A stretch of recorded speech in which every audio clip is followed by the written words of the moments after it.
Olá a todos, sejam muito bem-vindos a mais um episódio do Abrafarma Talks, o nosso programa que se dedica a contar a transformação das farmácias brasileiras nos últimos 30 anos.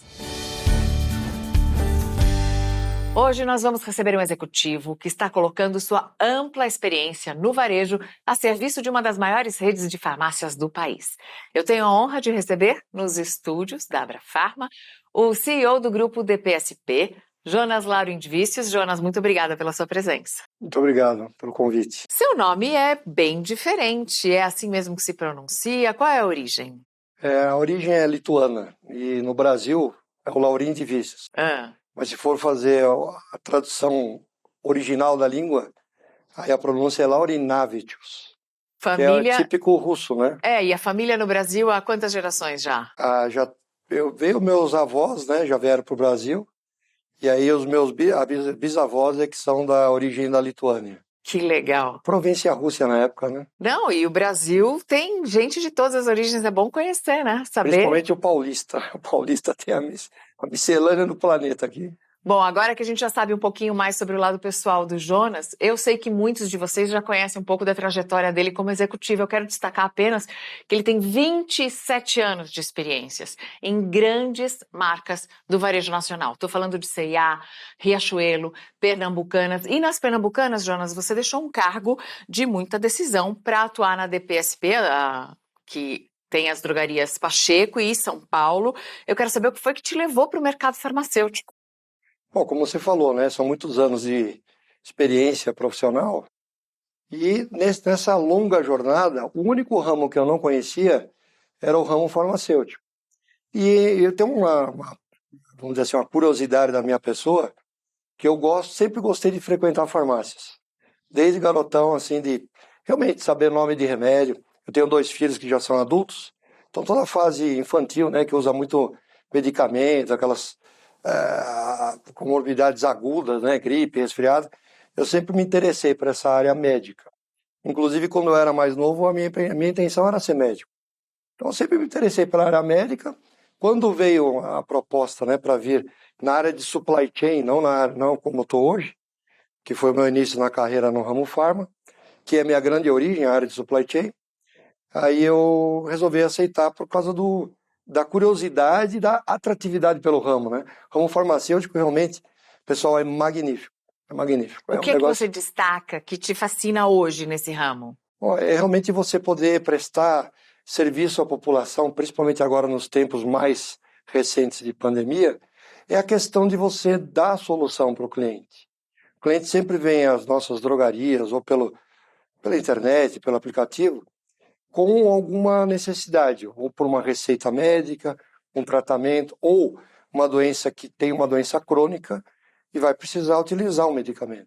Dado isto, é um ramo que é muito interessante, o desafio é realmente você ofertar a saúde e bem-estar para as pessoas, de uma forma resolutiva, né, Mariana? Eu acho que o que mais atrai é você poder praticar esse bem.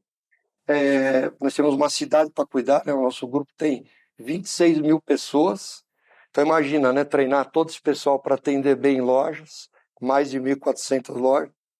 E por mês nós temos por volta de 17 milhões de clientes visitando as nossas farmácias. Ou seja, você tem uma cidade entre os seus funcionários e praticamente um país entre os consumidores, né? Com certeza. Você começou nessa supply chain que eu posso traduzir como o quê? Cadeia de suprimentos? Isso, é uma cadeia de suprimentos, né? A parte de logística. Depois eu fui me aprofundando, eu trabalhei em todos os ramos, né? Principalmente a minha carreira foi no ramo têxtil, mas tem também o ramo alimentar, o ramo que a gente chama de ramo duro, que é o eletroeletrônico, até na própria Pernambucanas, na Dufry do Brasil, que é a dona de 85% do mercado de aeroportos no mundo, no planeta. Então essas origens de cadeias produtivas ou de suprimentos foi minha grande expertise. E Mariana, hoje, quando você olha um varejo, um atendimento, né, em lojas ou omnicanalidade, internet, o que seja, a logística é muito importante, né? Ou seja, você comprar o produto chegar corretamente para o cliente, ou para retirar na loja, ou para entregar na casa dele. Pensa numa pessoa que tem uma idade, você mora longe dela, você compra pela internet ou pelo aplicativo um medicamento para entregar na casa dessa pessoa idosa, porque ela não tem mais tanta facilidade de locomoção. Aconteceu isso muito na pandemia, né? Até por Muito. questões de segurança. Então, a logística está envolvida nisso, sim, de corpo e alma. Então, eu, como sou um profissional de supply, né, então acaba tendo toda essa expertise. E o ramo farmacêutico é assim, se você não tiver a receita completa, como é que é? Quando você vai numa loja e não tem um dos medicamentos, você não compra o resto. Você não compra o Você resto, é atravessa a rua verdade. e vai no vizinho. É verdade. Então, a supply chain é crucial no nosso ramo. Agora, você assumiu mais recentemente o cargo de CEO do grupo. Eu quero saber como surgiu esse convite e quais são os desafios nessa nova posição, nessa posição de liderança. Então, o cargo de CEO, ele tinha uma pessoa anterior que foi fazer uma segunda carreira já em vias de aposentadoria, realmente de segundo plano de vida. Hoje ele é conselheiro em várias empresas.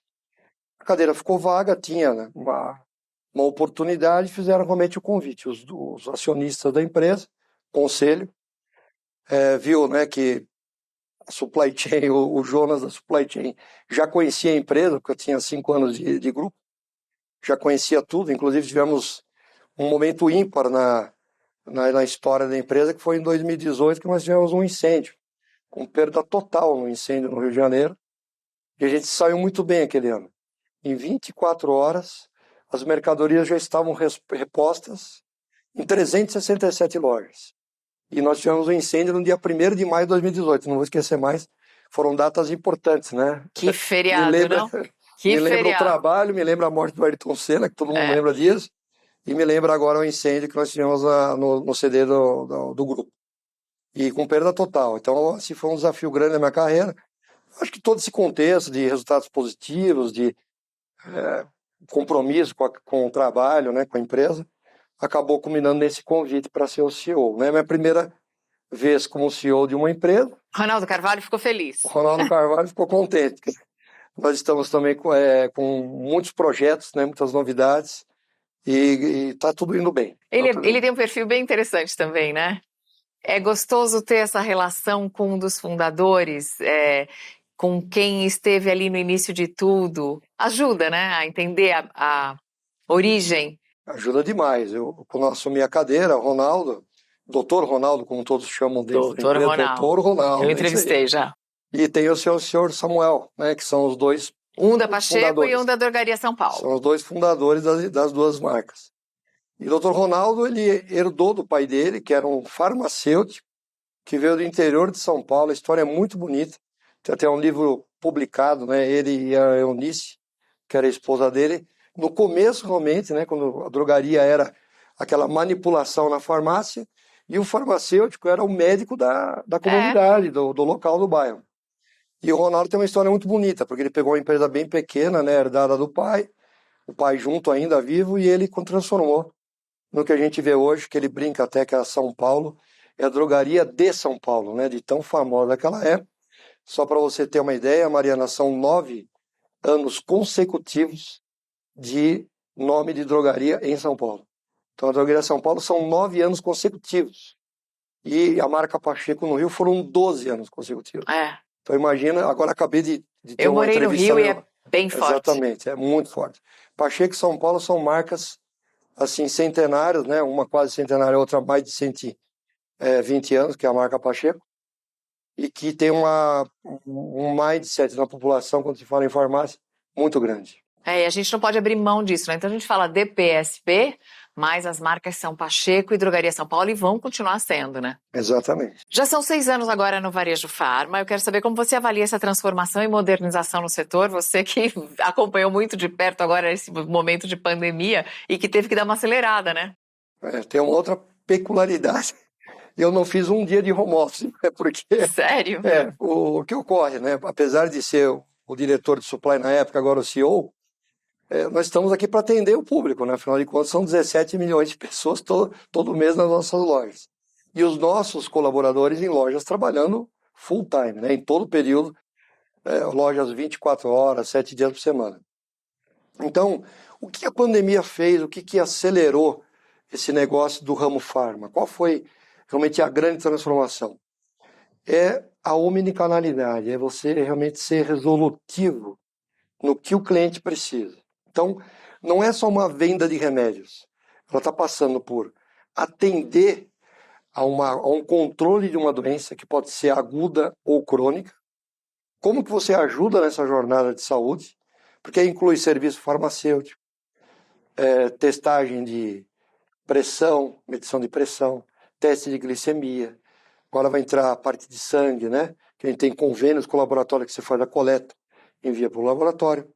Testes de Covid, né? Porque foi um grande boom, né, da população mundial, essa parte de testagem do Covid, porque realmente a testagem no Covid é que você identificava os países que mais testaram, Israel é um deles, que mais investiu em teste, onde teve menos proliferação da doença. Por quê? Testagem dava sinais do núcleo, né, de disseminação da doença e, obviamente, você podia fazer a contenção com lockdown, etc. Claro que o país é pequeno comparando ao continente Brasil, mas nós fomos muito bem em testagens, todas as redes, não só o grupo DPSP, e contribuímos muito. Então, o ramo farma, eu diria para você, Mariana, que ele está voltando às origens. Então, aquele farmacêutico que era o médico do bairro da cidade, a grande transformação é que nós resgatamos aquilo. O farmacêutico, nós temos mais de 5.000 farmacêuticos em nossas farmácias. Eles hoje têm um papel fundamental e um orgulho realmente de trabalhar por causa dessa prestação de serviço. Então é poder ajudar a população a se cuidar, não só na prevenção ou quando está com a doença, para poder fazer a cura. Jonas, então agora eu vou te convidar para fazer uma analogia, porque eu quero saber o que os outros setores do varejo onde você atua têm a ensinar para as farmácias e o que as farmácias podem ensinar para esses outros setores do varejo. O varejo farmacêutico ele é muito regulatório. Então, e tem que ser, né? Porque está vendendo produto com receita, tem a questão da comorbidade crônica ou aguda. É super importante a regulação e o farmacêutico está atento a todos os detalhes. Mas eu acho que a gente é pouco varejista, Mariana. Então, eu que vim de todos os outros ramos, então eu constantemente frequento nossas lojas e vejo que a gente atende ao que o cliente pergunta. Mas eu precisaria fazer uma leitura um pouco mais, vamos dizer assim, próxima desse cliente, que acontece em outros varejos, para também entender se não tem outras necessidades que ele esqueceu, que ele precisava complementar. E isso o varejo tem na veia de... O varejo é o negócio mais antigo do planeta. Então, o varejista, na sua essência, ele atende as pessoas. Então, ele não é receptivo, ele é ativo, que ele está sempre em fato de atender, que pode ser uma compra por impulso, pode ser uma compra planejada, ou pode ser inclusive os dois, né? Fui planejar e levei algo por impulso. Mas constantemente o que a gente vê aqui, se eu não tenho aquele medicamento, e nós estamos passando por um momento, né, de pós-pandêmico, de abastecimento global um pouco mais delicado, se eu não tenho aquele medicamento, qual é a solução que eu dou para aquele cliente? Simplesmente falo, não tenho, ou oferto para ele uma solução nessa hora. Isto o varejo de outros ramos tem muito claro. Então você vai comprar uma roupa, ela sempre vai te achar outra cor para combinar, mais um cinto, mais um calçado, uma bolsa, ou seja, tem todo aquele complemento. Quando você vai para um ramo de alimento, você faz uma pergunta se tem uma bebida que você quer tomar, um suco, que seja, tem os complementos, você quer aproveitar, levar um outro tipo de sabor, uma outra marca, tal, etc. Você vai na lanchonete e eles perguntam, fritas acompanha? Exato, é isso, exatamente, é aquele complemento. E o ramo farma é muito duro ainda, né? Eu acho que quando eu entrei há 6 anos atrás, eu vi um ramo duro, um ramo que o paciente, o cliente chega na nossa gôndola ou no nosso balcão, ele é pouco abordado adicionalmente. Eu acho que isso é uma lacuna. A não ser no setor de beleza, né? No setor de beleza eu sinto. Aí sim. Na parte de cosméticos tem um approach, né? Tem. Uma oferta. A parte de cosméticos a gente já está aprendendo mais a ser varejista, principalmente para ofertar o kit completo, vamos dizer assim, né? Então, se ele está procurando algo para pele oleosa, tem algumas soluções, né?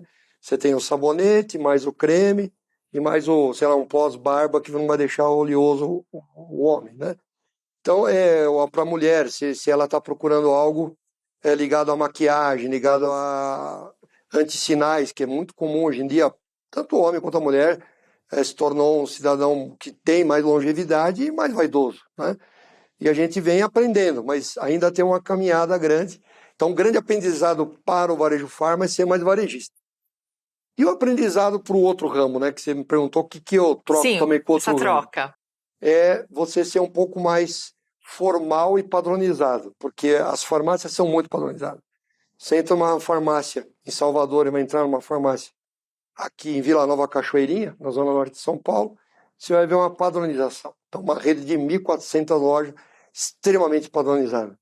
Você não vê em todos os varejos. Então, você vê, às vezes, varejos que têm muita despadronização e variam sazonalmente e tal. Isso perde um pouco a identidade da marca e o que você quer passar para o cliente. Então, acho que tem um grande aprendizado também da onde eu vim, né, dos outros varejos, que é essa parte de padronização, organização e a regulação em si, né, e deixar dentro dos padrões de atendimento claros, né, estipulados. É muito interessante. Organizado como uma farmácia, a gente Exatamente, já pode lançar. organizado como uma farmácia. A farmácia é super organizada.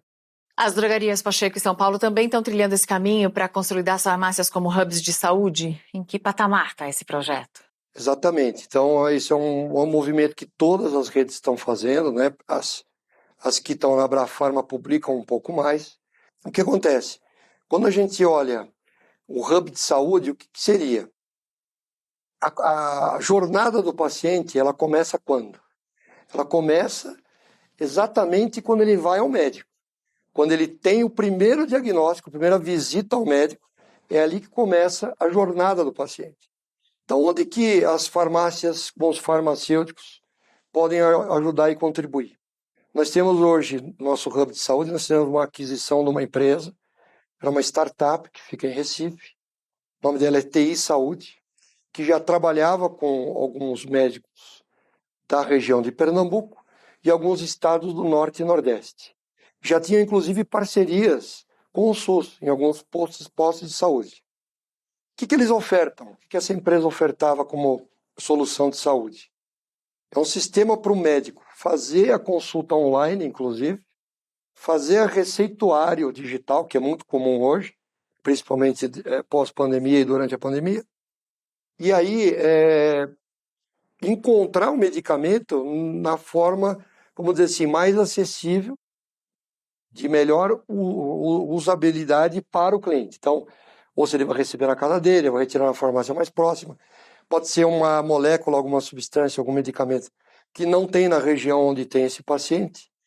E nós, da rede de farmácias, podemos contribuir de fato a fazer todo o tratamento e ainda, inclusive, colocar os exames no sistema dele, toda a parte de exames, as consultas que ele fez, Tem um os arquivo, medicamentos. né, que no SUS às vezes não está unificado no país inteiro. Exatamente. Então, com as devidas proporções desse país que são realmente continentais, nós estamos ofertando aos clientes e aos médicos, à classe médica, e também aos laboratórios, esta solução. Então, nós adquirimos essa empresa, ela tem mais ou menos 1 ano que já está no grupo, né, que faz parte do nosso grupo, do grupo das marcas Pacheco São Paulo, e já estamos, inclusive, com uma novidade, além do médico poder fazer a consulta online, ter todos os registros do paciente, nós entramos agora com o serviço farmacêutico. Então, nós estamos testando em 100 lojas da nossa rede, que quando o paciente vem à drogaria, ele procura o farmacêutico com a receita. E aí o farmacêutico pergunta se faria sentido para ele nós ajudarmos ele ao controle, a colocar lá a receita, deixar digital para ele, fazer o controle da quantidade de medicamentos que ele tem que tomar ao longo do mês, se ele quer comprar o mês ou quer comprar 3 meses, o que ele quer fazer. Quer fazer uma assinatura, que nós temos o programa que ele pode assinar, né? Então, se ele precisa tomar o medicamento, vamos dizer que seja uma comorbidade crônica. Medicamento de uso contínuo, Isso, faz ele todo pode sentido. fazer uma assinatura, ele vai ter, vamos dizer assim, um acompanhamento e provavelmente uma facilidade, né, de acesso a sempre achar a molécula que ele precisa, ter uma questão até de preço mais convidativo, né? Mas principalmente pensa na saúde e bem-estar, que é acompanhar esse paciente, porque não sei se você sabe, Mariana, mas é um dado, é um fato real. Mais da metade dos pacientes abandonam o tratamento assim que os sintomas vão embora. Então isso é mundial. Então quando É ele algo começa... que a gente já sabe e aprende na escola, que acontecia antigamente com a tuberculose, por exemplo, né? Que o ciclo de tratamento é longo, mas os efeitos desaparecem no início do tratamento, as pessoas param e aí a doença acaba ficando mais grave, né? Então fazer esse acompanhamento ajuda na saúde das pessoas porque evita essa interrupção, né? Pensa no seguinte, quando você olha nessa jornada, nesse hub de saúde, todo mundo ou tem um celular, ou tem um e-mail, ou tem alguma forma de se comunicar digitalmente no planeta. A maioria. WhatsApp hoje, né? Mas o que acontece? A gente envia uma mensagem para ele, olha, dizendo, ó, da caixinha que o senhor comprou já tem 20, tinha 30 comprimidos, o senhor já consumiu 28, tomou um por dia como era o receituário, estamos aqui com o seu medicamento reservado para o senhor vir retirar na farmácia. Fora isso, não sei se você sabe, tem um programa muito interessante do governo que surgiu há alguns anos, que é a Farmácia Popular.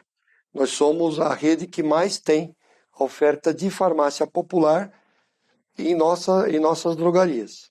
O Farmácia Popular é um programa que a pessoa que tem uma comorbidade crônica, ele retira o medicamento de graça em nossas drogarias, remunerado pelo governo. Vai ser ampliado, será, esse programa? Pois é, tem uma... Que deveria, né? A proposta deveria ser essa. A Abrafarma está muito forte nesse trabalho junto aos órgãos regulatórios para poder credenciar cada vez mais farmácias. Está na pauta da Abrafarma, está na pauta, obviamente, do Ministério da Saúde. E é a solução, né, Mariana? Porque pensa, é muito mais barato para o governo, para qualquer país, tratar a doença na forma crônica do que o paciente na forma aguda. Porque na forma aguda no hospital, o que vai acontecer? Ele vai usar o pronto-socorro, vai usar todos aqueles procedimentos médicos.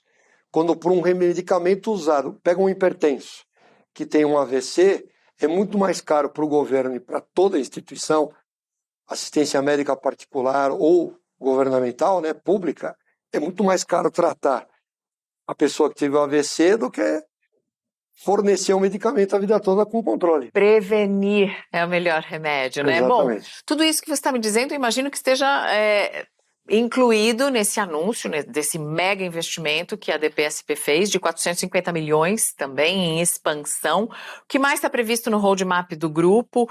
Eu sei que vocês têm essas parcerias com startups, tem muitas novidades, muita inovação. Queria que você me contasse um pouquinho sobre isso. Então, além dessa parte de hub de saúde que a gente vem complementando com essa jornada do paciente, tem três iniciativas gigantes, gostaria de falar aqui. Uma delas é que nós temos um programa para ideias para solucionar problemas em nossa cadeia produtiva. Quando eu falo cadeia produtiva, é o fornecimento, é o atendimento, é a jornada do cliente em nossas lojas ou digital. Então, nós lançamos um programa agora recentemente, onde as pessoas se inscrevem para captar as nossas, vamos dizer assim, dificuldades atuais e trazerem soluções. Então, é um programa de startups para soluções ligadas ao varejo farma. Então, esse é um programa bem grande. O segundo é o que a gente chama de desenvolve farma. Então, dentro da própria empresa e fora da empresa, basta a pessoa ser farmacêutico, inscreve num programa do próprio grupo e nós treinamos a pessoa para ter a melhor, vamos dizer assim, condição técnica como farmacêutico de atender, de fazer o atendimento no varejo de uma forma proativa, preventiva e assertiva junto a esses pacientes. E a terceira iniciativa, que é recente, acabamos de inaugurar, foi em julho do ano passado, é um curso farmacêutico dentro do próprio grupo. Então pega lá uma pessoa que é um balconista, ele não tem a formação universitária ou tem uma formação universitária em outra disciplina. Ele pode se inscrever, nós já estamos na segunda turma, ele faz o curso farmacêutico em parceria com uma grande instituição nós fizemos, que tem no Brasil todo universidades farmacêuticas, de curso farmacêutico. Então, os 5 anos lá da disciplina farmacêutica, ele pode fazer trabalhando na Drogaria São Paulo, mesmo não tendo ainda o cargo farmacêutico, ele pode fazer o curso e, obviamente, crescer dentro da carreira. Então, são iniciativas assim, muito grandes de realmente atender melhor os clientes, né, na nossa proposta de atendimento, porque eu vou ter muito mais gente qualificada e os problemas muito melhor mapeados. Bom, uma última pergunta para encerrar nosso papo, e que eu sei que você vai tirar de letra na resposta, porque você tem muita experiência no varejo. Como serão os próximos 30 anos no varejo, na farmácia? É uma pergunta que faz a gente refletir, né? Porque se fosse em 2019 essa pergunta, eu não iria acertar em nenhuma previsão, porque nós tivemos realmente uma mudança forte no planeta. O ramo farmacêutico, ele tem que ser um provedor de soluções. Então, ele foi um varejo de venda de produtos e ele está passando por um varejo resolutivo. Então, é o que a gente vem trabalhando em todas as redes. Então, como é que eu faço para como eu falei, né, o ramo farmacêutico, ele se torna muito importante no planeta quando ele trabalha com a prevenção. Então, como nós que estamos no ramo, trabalharemos daqui para frente e ajudar as pessoas na prevenção. Porque tudo vai ser mais barato. E, de fato, as pessoas estão vivendo bem mais, né, Mariana? A população mundial está envelhecendo e com qualidade. Por quê? Com qualidade. Por causa da rede de medicamentos, o laboratório, as pesquisas. Aliás, um grande, vamos dizer, avanço no ramo farmacêutico, você sabe muito bem, foi a criação dos genéricos. Os genéricos quebrou paradigmas. Então, o que os laboratórios estão fazendo cada vez mais? Quando a patente passa para o genérico, eles têm todo o capital investido, boa parte do capital investido, para novas moléculas, novas soluções de saúde. Obriga a roda a girar, né? Eu vou dar um exemplo para você. Eu tenho um colega onde foi descoberto na filha dele que tem uma doença rara e já tem medicamento para acertar a genética dessa doença, para prevenir doença futura. Olha que coisa maluca. E é isto que o laboratório está trabalhando. E é isto que nós temos que estar muito antenados nas redes para ofertar, porque não adianta o laboratório ter e nós não temos essa disseminação para a população. Então, como é que a gente trabalha na solução para o planeta? E isso é o que dá mais gosto aqui na carreira, né? Como é que a gente faz a pessoa viver mais, com qualidade e com saúde? Isso é fantástico. É o grande norte de quem trabalha no ramo farmacêutico. Não só eu, todos os profissionais, a gente conversa em fóruns, em reuniões, todo mundo troca ideia de quanto é gratificante trabalhar nesse ramo. Jonas, muito obrigada pelos seus ensinamentos, por dividir com a gente essa energia boa, né? De quem gosta de um desafio. E parabéns! Boa sorte no futuro. Muito obrigado. Obrigado pela oportunidade, viu, Maria? Uma delícia esse bate-papo com Jonas Laurin de Vícios, da DPSP. E se você quer ficar por dentro de tudo e não perder nenhum capítulo dessa segunda temporada do Abrafarma Talks, é muito simples, você já sabe. Basta se inscrever no nosso canal, deixa seu like e assina as notificações. Até a próxima!